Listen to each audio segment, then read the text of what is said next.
Hello students, চলে এসেছি তোমাদের সামনে আমার আজকের নতুন ভিডিও নিয়ে।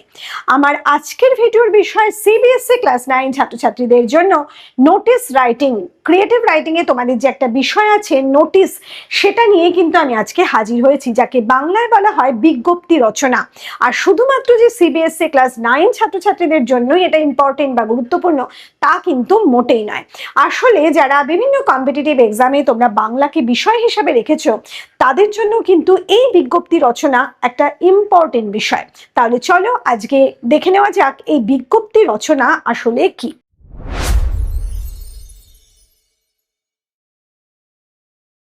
প্রথমেই তোমাদের কতগুলো বিষয় জেনে রাখা দরকার যে বিজ্ঞপ্তি রচনা লিখতে গেলে ঠিক কি কি করতে হয়। প্রথমে বলি, বিজ্ঞপ্তি রচনা একটা এমন বিষয় যেখানে কিন্তু বিস্তারিতভাবে ব্যাখ্যা করার কোনো জায়গা নেই। তোমাকে খুব সহজভাবে নিজের ভাষায় এবং বিষয়টা মূল বিষয়ে তোমাকে ফোকাস করতে হবে। আর এই মূল বিষয়ে ফোকাস করা মানে কিন্তু কোনো বিষয়ের ব্যাখ্যা বা বিবরণ থাকবে না। আর এই বিবরণটাই তোমাকে বিজ্ঞপ্তি হিসাবে যখন লিখতে হবে, তখন কিন্তু নির্দিষ্ট কিছু নিয়ম আছে। সেই নিয়মটা কি? প্রথমে তোমাকে বিজ্ঞপ্তি বলে লিখতে হবে, তোমার স্কুলের নাম লিখতে হবে। আর একটা কথা, যারা সিবিএসসি ক্লাস 9 এর ছাত্রছাত্রী আছো, তাদের স্কুল রিলেটেড বিজ্ঞপ্তি বা নোটিস কিন্তু এক্সামে আসে। আর ঠিক সেই কারণেই আজকে আমি স্কুল রিলেটেড একটা বিজ্ঞপ্তি নিয়েই হাজির হয়েছি। যাই হোক, প্রথমেই তোমাদের বিদ্যালয়ের নাম লিখতে হবে, তারিখ দিতে হবে। এরপরে তোমরা অনেকের ক্ষেত্রে বা অনেক জায়গায় দেখবে এই বিজ্ঞপ্তি রচনায় একটা ক্রমিক নম্বর থাকে। এই ক্রমিক নম্বর কিন্তু বিদ্যালয়ের ক্ষেত্রে কখনোই একেবারে অবশ্যই লিখতে হবে তা নয়, মানে তোমরা লিখতেও পারো, নাও লিখতে পারো। সেটা অনেক সময় বাঁদিকে লেখা থাকে, আর তোমরা ওটা না লিখলেও কোনো যায় আসে না। কাজে বিভ্রান্তির কোনো জায়গা নেই, কোনো কারণ নেই।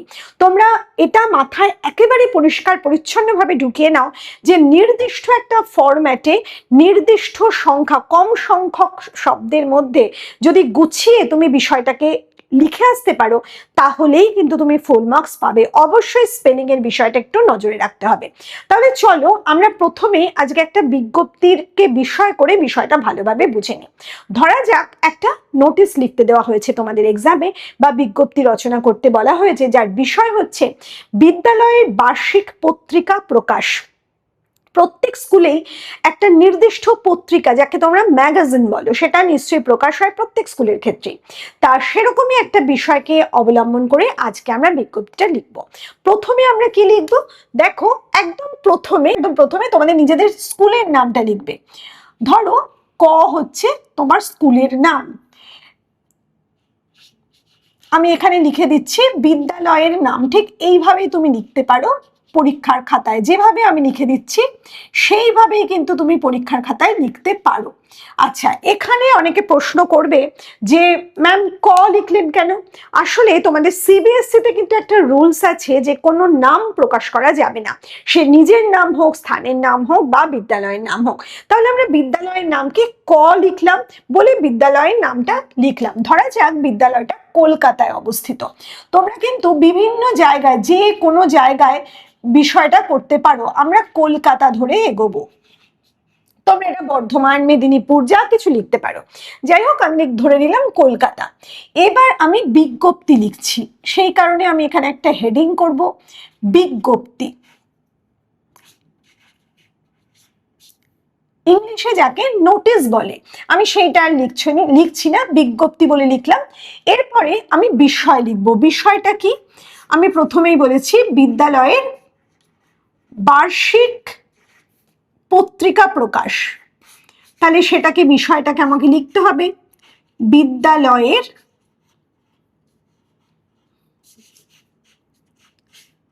বার্ষিক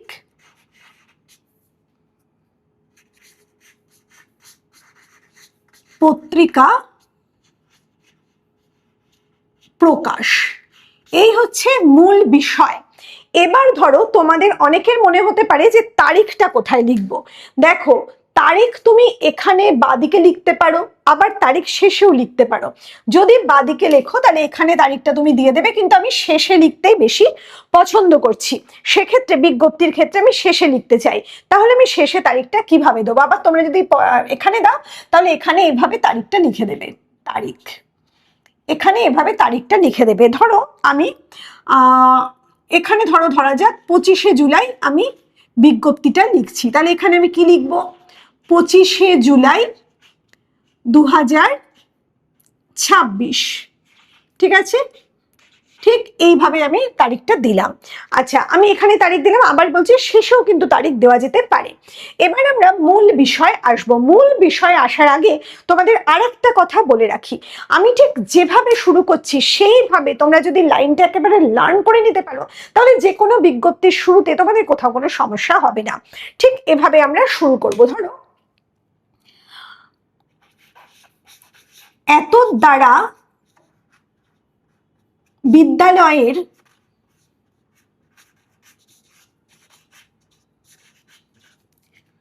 সকল ছাত্র ছাত্রীকে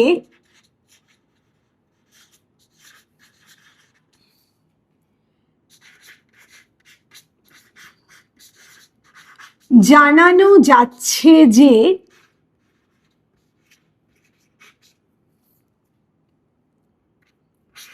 আগামী,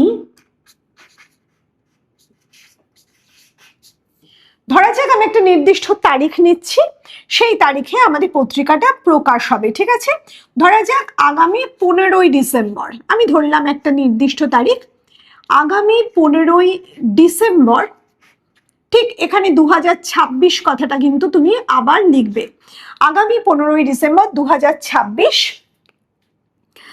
আমাদের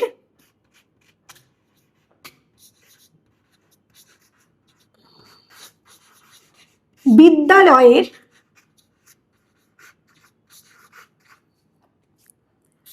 বার্ষিক পত্রিকা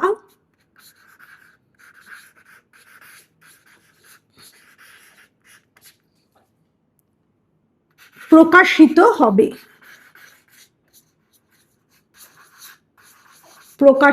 হবে। আচ্ছা, এখানে অনেকে লিখতে পারে যে সকল ছাত্রছাত্রী, আমি সেটাও লিখতে পারি, আবার যারাও লিখতে পারি। কিন্তু আমি যদি যে সকল ছাত্রছাত্রী লিখি, তাহলে দেখো শুনতে অনেকটা কিন্তু বেশ ভালো লাগে। যে সকল ছাত্রছাত্রী এই পত্রিকায়, যে সকল ছাত্রছাত্রী এই পত্রিকায় তাদের স্বলিখিত, দন্তের শয়বার স মানে নিজের, স্বলিখিত গল্প, কবিতা, প্রবন্ধ অথবা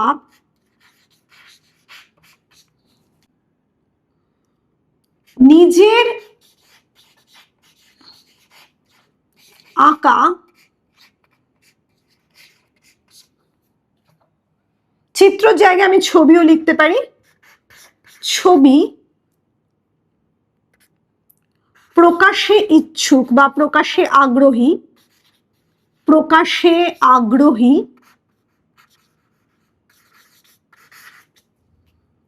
তারা,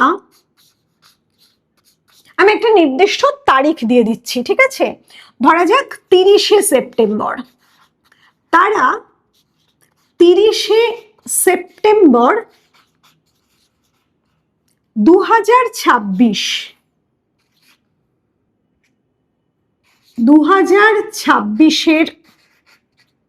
মধ্যে সেই সকল বিষয়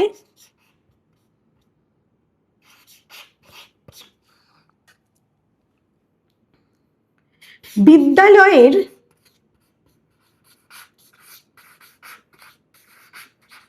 পত্রিকা সম্পাদক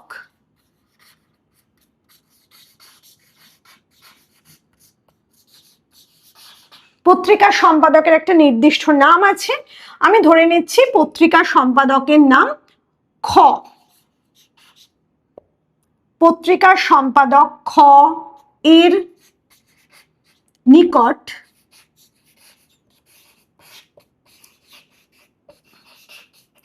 জমা দিয়ে দেবে।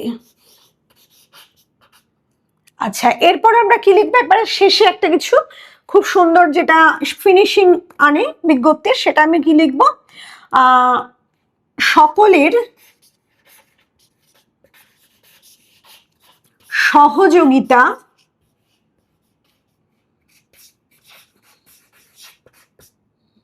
এখানে বলে রাখি সহযোগী স্পেলিং গয় দীর্ঘী, কিন্তু সহযোগিতার রশ্মি। সকলের সহযোগিতা ও অংশগ্রহণ, সকলের সহযোগিতা ও অংশগ্রহণ একান্ত কাম্য, একান্ত কাম্য। এটা সবসময় একটা সাধারণ লেখা। আচ্ছা, এই লেখাটা শেষ হলো, আমি কত ছোট একটা লিখে দিয়েছি। এরপরে তোমাদের তো নির্দিষ্ট কিছু বলে দেওয়া হয় না, সেখানে মোটামুটি 65 থেকে 70-এর মধ্যে যদি শব্দ হয় তাতেই কিন্তু যথেষ্ট। আর এটাকে আরেকটু বাড়ানো যেতে পারে, কিন্তু খুব একটা দরকার হয় না। তা যাই হোক, এইভাবে তোমরা লিখতে পারো। লেখার পর এখানে কি লিখবে, এখানে হচ্ছে স্বাক্ষর। কার স্বাক্ষর? এখানে আমি লিখে দিচ্ছি প্রধান শিক্ষক। ঠিক আছে, প্রধান শিক্ষকের স্বাক্ষর হবে এখানটায়। আর বিদ্যালয়ের নাম নতুন করে লেখার দরকার নেই। এখানেই আমরা বিষয়টা শেষ করছি, আর কিন্তু কিছু লেখার কোনো প্রয়োজন পড়ে না। এখানে তোমরা চাইলে আর একটা লাইন বা দুটো লাইন বাড়াতে পারো, কিন্তু দেখো বিষয়টা কিন্তু সম্পূর্ণ কম্প্যাক্ট একটা বিষয় আছে, এখানে কোথাও কোনো সমস্যা নেই। এইটুকু দিলেই কিন্তু আমাদের একটা বিজ্ঞপ্তি কমপ্লিট হয়ে যায়। এখন তোমরা অনেকেই প্রশ্ন করতে পারো যে বিজ্ঞপ্তি, ইম্পর্টেন্ট বিজ্ঞপ্তি কি কি হতে পারে, সেই ইম্পর্টেন্ট বিজ্ঞপ্তি কি কি হতে পারে তা নিয়ে না হয় অন্য কোনো আর একটা ভিডিওতে অবশ্যই তোমাদের সামনে হাজির হব। আজকে এই পর্যন্তই, খুব তাড়াতাড়ি তোমাদের সামনে আসছি নতুন ভিডিও নিয়ে। খুব ভালো থেকো।